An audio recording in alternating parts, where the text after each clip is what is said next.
Mono કદી નહીં માનવાના। એ વખતે 10:30 વાગે 10:15 વાગે હું બનાસ નદીના કોઠે પહોંચેલો અને સાંજે 5:15 વાગ્યા સુધી પાણી પીધ્યા વગર અમે બાપ બેટો ત્યાં આગળ બેસી રહેલા। પછી એવું થયું કે હવે આપણને કોઈ સમાચાર લેવાવાળું હજુ અહીંયા કોઈ પૂછવાવાળું નહીં આવ્યું, તો હવે આપણે જતું જ રહેવું છે। એ વખતે ઊભો થયેલો ને એ વખતે કોઈ 80 વર્ષના ડોશીમાં મારા જોડે આવેલા, અહીંયાથી મારું બવડું પકડેલું અને 15 થી 20 ફૂટ મને પાછળ ખેંચેલો એટલે મને એવો અદભુત છે કે મને કોઈકને ખેંચ્યો હો। પછી મેં પાછળ જોયું, પાછળ કોઈ હતું નહીં।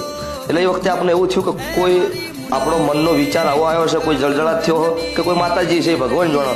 પણ આજે નાઈટે ઘરે હેડો, ઘરે જઈને હુરીએ, જો રાતે માતાજી સપનામાં આવો અને કહે તો બરાબર નક્કાલ વહેલા વળી પાછા બનાસમાં પડશું પાકું હોય।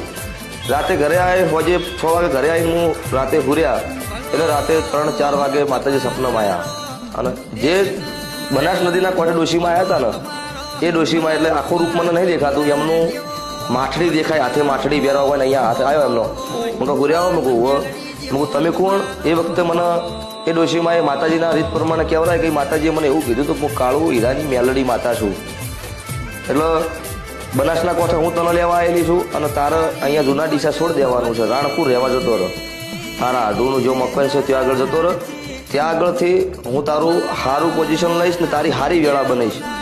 એના પછી જૂના ડીસાથી હું સામાન ભરી રાણપુર ગામે રહેવા ગયેલો બનાસકાંઠામાં। પછી રાણપુરમાં 2-3-4 મહિના થયા, એના પછી માતાજીની દયાથી માતાજી આ તો જે મૌન છે શ્રદ્ધા વિશ્વાસની વાત છે, આપણા પાસે પોઝિશન ખરાબ હતી, માતાજીએ એવું બોલ્યા હતા કે 21 દિવસની અંદર હું પિકઅપ લાવીશ, તારે આપણા પાસે ખાવાય નહોતું ઘરમાં, તારે આપણે વિચાર કર્યો હતો કે આપણા જોડે પૈસા નહીં, આપણે ગાડી ક્યાંથી લાવશું। એ દિવસે આજે ભાઈ જીવો છે, મોજૂદ છે ડીસાથી ધોનેરા હાઈવે ઉપર જેરડા ગામ, ત્યાંના અમારા રાવળદેવ સમેજા હાકના રાવળદેવ છે જયંતિભાઈ, એમને મને એવું કીધું કર્યું ભાઈ તમારું ડ્રાઇવિંગ સારું છે, એક કામ કરો બોનું